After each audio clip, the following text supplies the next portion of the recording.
ఏ పక్క పోయాలరా? నాకేం తెలుసు సార్, మీరు కదా డాక్టర్. అవలే గాని వారా నొప్పి ఎటు సైడ్ ఉంది చెప్పు. Right side sir. అయితే లెఫ్ట్ సైడ్ పోద్దాం. గట్లెందుకు సార్? పాగలిగాను వారా, ఆల్రెడీ నొప్పి ఉన్న తాట పోతే ఇంకా నొప్పి లేవదారా? కరెక్టే సార్. మరి సార్ నాకు మత్తు మంది ఎందుకు ఎక్కుతలేదు? ఇత్తే కదరా ఎక్కేతందుకు. బీర్లకు పైసలు లేవని కాంపౌండర్ గారు దావకాన్లో ఉన్న మత్తు మంది ఇచ్చుకొని పన్నారు కొడుకులు. నా దగ్గరేమో జీతాలు ఇద్దామంటే పైసలు లేవు. రోజు 100 ఆపరేషన్లు చేస్తే అందులో 80 ఫ్లాప్ అవుతున్నాయి, 10 ఆవరేజ్ ఆడుతున్నాయి, 10 హిట్ అవుతున్నాయి. మా తెలుగు సినిమా లెక్క. నాదేమైతుంది సార్? ఇవాళ ఆన్యపకాయ కూర వండిర్రా ఇంట్లో. ఆవరేజ్ అవుతుంది నీ పక్క. ఆవరేజ్ అంటే ఆపరేషన్ సక్సెస్ అవుతుంది కానీ కోమాలకు పోతావురా. సచ్చేదాకా ఇక బెడ్ మీనే మటన్ కూడా గిందిలేసి పిండి లెక్క వేసి జ్యూస్ చేసి తాగిపిచ్చుడే. కోమాలకు ఎందుకు పోతుంది సార్? ఆపరేషన్ చేయంగా కత్తెర కడుపులో మర్చిపోతే కోమాలకు ఒక గోవాకు డిఎస్పీ పాటలు పెట్టుకుని యానాము చేరి నా ఈ నాము మారు నన్ను డాన్స్ చేస్తావా రాహులే?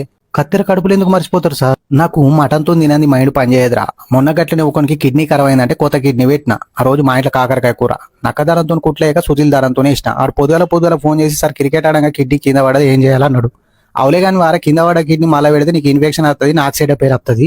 నా దగ్గర పసుపచ్చ కలర్ కిడ్నీ ఒకటి ఉంది, సెకండ్ హ్యాండ్